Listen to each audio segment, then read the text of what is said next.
माता दी मित्रों, कैसे हैं आप सब। शिव शक्तोहम चैनल पे आपका हार्दिक स्वागत है। चैनल पे नए हैं तो विनम्रता से निवेदन करूंगा कि चैनल को सब्सक्राइब कर लें ताकि हमारे द्वारा बनाई हुई कोई वीडियो सबसे पहले आपको प्राप्त हो। वीडियो में दिखाई जाने वाली जानकारी यदि आपको अच्छी लगे तो ज़रूर लाइक करें, शेयर करें और चैनल को सब्सक्राइब करेंगे तो चैनल पर और भी ज्ञानवर्धक वीडियोज़ हैं, आप उनका भी लाभ उठा सकते हैं। मित्रों, आज एक बहुत ही इंटरेस्टिंग प्रश्न लेकर के आए हैं। बहुत बार आपके मन में भी कई बार ये प्रश्न जरूर उठा होगा।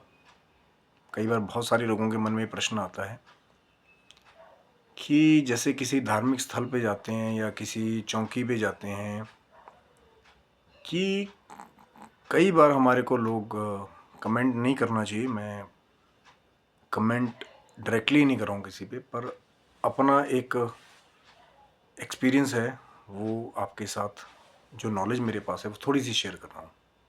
हो सकता है मेरे पास कम नॉलेज हो, कईयों के पास ज़्यादा नॉलेज है। तो कई बार जब हम किसी धार्मिक स्थल पे जाते हैं, किसी चौकी में जाते हैं, किसी मंदिर पे जाते हैं, तो जब हम किसी को खेलते हुए देखते हैं, जैसे कि सवारी आती है, जैसे आप लोगों को पता है, तो मन में कई बार एक प्रश्न आता है कि क्या वाकई में सवारी आई है या नहीं, या कोई धोखा तो नहीं। कई बार ऐसा लगता है आपके मन में। मैंने कहा था कि मैं डायरेक्ट कमेंट नहीं कर रहा हूँ किसी भी स्थल के बारे में, किसी भी जगह के बारे में, किसी पर्सनल व्यक्ति के बारे में, पर अपने ही मन में कई बार ये प्रश्न उठता है, आपके भी शायद उठा होगा, कि क्या सभी के ऊपर ही, अब जैसे 90% लोगों की मैं बात करूं तो उनको 90% लोगों को माँ काली की सवारी या माँ काली की सवारी के अलावा भैरव जी की सवारी ज़्यादा आती है, 90%। पर सच में क्या ऐसा है कि वाकई में आपने 2 मिनट के अंदर माँ का आह्वान किया, माँ आई, और जब आपका दिल किया आपने माँ को भेज दिया कि आओ माँ, फटाफट आओ, भोग लगा, बाबा आप चले जाओ। तो मैं फिर वही बात कर रहा हूँ कि किसी से विवाद करने का कोई भी उद्देश्य नहीं है, पर मन में कुछ ऐसे प्रश्न हैं जो स्वतः ही उठते हैं।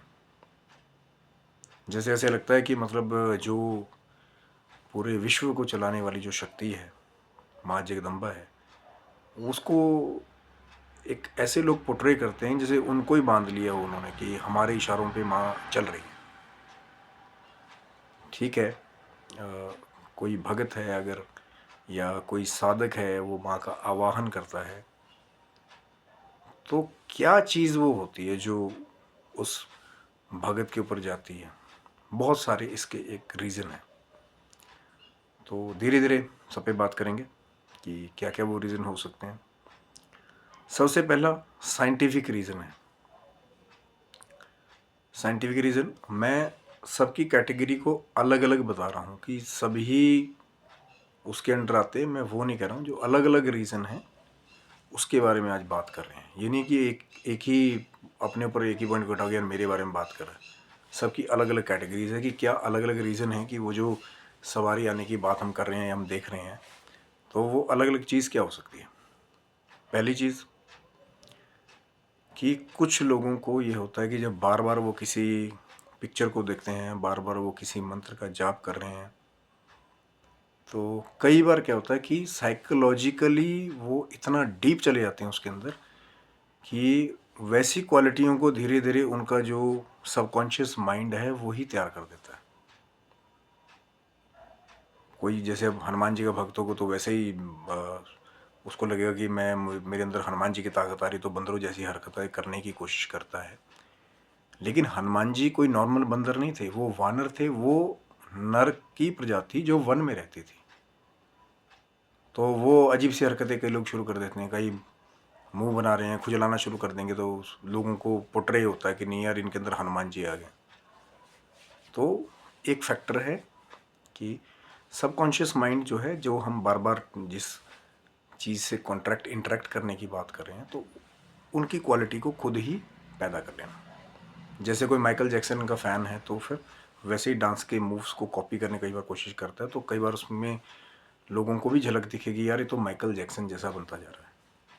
तो वो सबकॉन्शियस माइंड का खेल है। दूसरी चीज़, ये कैटेगरी में वो लोग आते हैं जिनके ऊपर गलत चीज़ें हावी रहती हैं और लोगों को धोखे से ये लग रहा होता है कि इनके अंदर तो कोई दिव्य शक्ति है, कोई माता का साया है या भैरव जी की सवारी है। कई बार कुछ और भी नाम नहीं मैं वैसे लेना चाहता था, जैसे प्रेत, पिशाच या भूत, कोई भड़कती हुई ऐसी खतरनाक आत्मा जब जैसे पोजेशन कहते हैं जिसको, तो वो भी एक नकली छलावा जैसा तैयार करती है कि जोर जोर से चिल्लाना, इधर उधर आना, आगे पीछे जाना और अपनी चीज़ों को पाने के लिए, जैसे कि अब उसको मांस मदिरा की लगी हो तो बोलेगी जी भैरव की सवारी है, मुझे दारू चढ़ाओ, मुझे मांस चढ़ाओ। तो कई बार गलत चीज़ें नकली रूप धारण करके भी लोगों को बेवकूफ़ बनाती हैं। अब अगली कैटेगरी वो है, अगला पॉइंट वो है जो वाकई में ऐसे कुछ कम साधक हैं, कम लोग हैं जो दैवीय ऊर्जाओं के साथ जो खुद को कनेक्ट कर लेते हैं। कोई जैसे हम दुर्गा सप्तशती के मंत्रों की बात करते हैं, नवारण मंत्र की बात करते हैं, किसी देवी देवता का उनको खास मंत्र चाहे गुरु के द्वारा या किसी खास साधन से प्राप्त हुआ, तो उस जिस भी देवी देवता का वो मंत्र जाप कर रहे हैं उनके साथ वो खुद को कनेक्ट कर लेते हैं, जाप के माध्यम से या ध्यान के माध्यम से, मेडिटेशन के माध्यम से।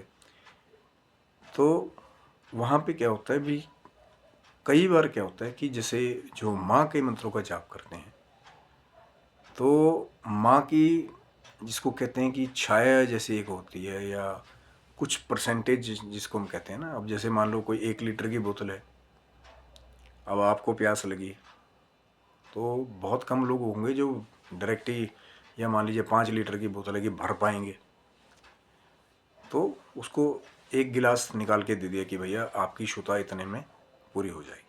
तो कई बार ऊर्जाएं जो दैवीय, जो देवी देवताएं या माँ की जो सवारी है, वो योगिनियों के रूप में भी उसके शरीर से लिंक हो सकती हैं। जैसे कि कोई माँ की योगिनी, 64 योगिनियों के बारे में बताया जाता है। कोई ऐसी योगिनी है जो माँ का कोई जाप कर रहा था तो योगिनी को भेजा या योगिनी वहाँ पे प्रकट हुई, तो योगिनी उसके शरीर पर आई तो फिर वो माँ की ऊर्जाओं के साथ उसका एक कनेक्शन हो जाता है, तो उसको लगता है कि मेरे ऊपर माँ काली की ही सवारी आ गई है। और कई बार ऐसा होता है कि हम बहुत सारी वीडियोज़ में दूसरे भक्तों को देखते हैं तो वैसे ही करेक्टरिस्टिक फिर हम भी सोचते हैं कि यार अब जुड़ गया, अब तो वैसा ही, तो जैसे वो जीवा का आप देखते हैं बड़ी वीडियोस में, तो कई बार योगिनियाँ भी मैं उसी की बात तो कर रहा हूँ कि हर जगह लोग, ये ज़रूरी नहीं कि हर जगह आडंबर ही हो, कई असली साधक भी हैं। लेकिन जो माँ जगदम्बा की वो प्रचंड ऊर्जा है जो सारे ब्रह्मांड में फैली हुई है, एक शरीर पे उस सब को ले आना ये पॉसिबल नहीं होता है। तभी तो कहा ना कि माँ की छाया या माँ की योगिनियाँ जब आपके शरीर के साथ कनेक्ट हो जाती हैं तो वैसे ही एक्ट करना शुरू कर देती हैं। अब वो माँ के सेवक हैं, माँ की सेविकाएं हैं, कई बार माँ के रूप में ही आ जाती हैं, है ना। कई बार स्वप्न में वही योगिनियाँ माँ के रूप में आपको संकेत दे रही होती हैं, प्रश्नों के उत्तर मिल जाते हैं, ऐसा नहीं कि नहीं मिलता है। फिर चौथी कैटेगरी जो होती है एक सवारी आने के टाइम में, वो क्या होता है कि जैसे दुर्गा सप्तशती जी हैं या जो निवारण मंत्र है, जब बहुत ज़्यादा उसका जाप करते हैं हम लोग, जो ऊर्जाएं हैं माँ की प्रचंड उस मंत्र के अंदर, उसके द्वारा जब हमारी कुंडलिनी शक्ति जो है वो जागृत होती है थोड़ी बहुत भी, तो बॉडी की जो मूवमेंट हैं कई बार, क्योंकि वो माँ का ही स्वरूप है, कुंडलिनी जो शक्ति है माँ भगवती की शक्ति है, तो वो माँ जैसा ही आचरण, जैसे वो जो फेमिनाइन, जो वो जो स्त्री शक्ति अंदर छुपी हुई है, जब वो जागृत होती है तो फिर कई लोग क्या करते हैं कि वो माँ के जैसे कपड़ा पहनना शुरू कर देते हैं, साड़ी पहनना शुरू कर देते हैं, कई लोग बिंदी लगाने लग जाते हैं, कई लोग नथ पहनने लग जाते हैं कि हमारे अंदर माँ का आवास है। उन लोगों में गलत नहीं कहूँगा, क्योंकि वो कुछ करेक्टरिस्टिक ही, वो फेमिनिन करेक्टरिस्टिक इतना ज़्यादा बढ़ जाता है, ऊर्जाएं आपके शरीर की उजागर हो जाती है कि आप वैसे ही कार्य करना शुरू कर देते हैं, नेचुरली या सुपर नेचुरली।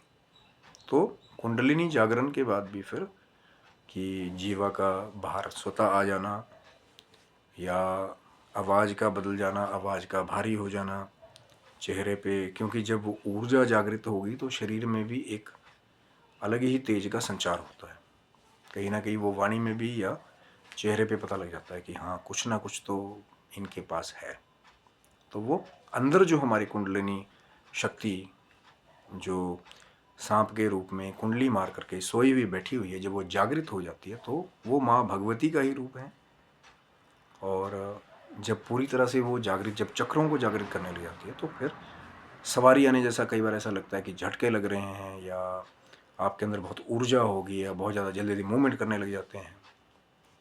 तो कुंडलिनी जागरण में भी वो सवारी आने वाला जो कार्य है वो तब भी हो जाता है, वो उसका चौथा कारण है सवारी आने का। अब मित्रों, मैं एक बात और कहना चाहूँगा, और मेरी ये एक विनम्र निवेदन भी है मेरा बाकी लोगों से, कि कभी भी अगर कोई करता हो, मैं सबको नहीं कह रहा हूँ यहाँ से, लेकिन मैं कुछ एक लोगों को कह रहा हूँ उसके बारे में, कि कभी भी इस चीज़ का आडंबर नहीं होना चाहिए कि आप अभी कोई आप पाठ कर रहे हैं, आप जाप कर रहे हैं खाली लोगों को आकर्षित करने के लिए,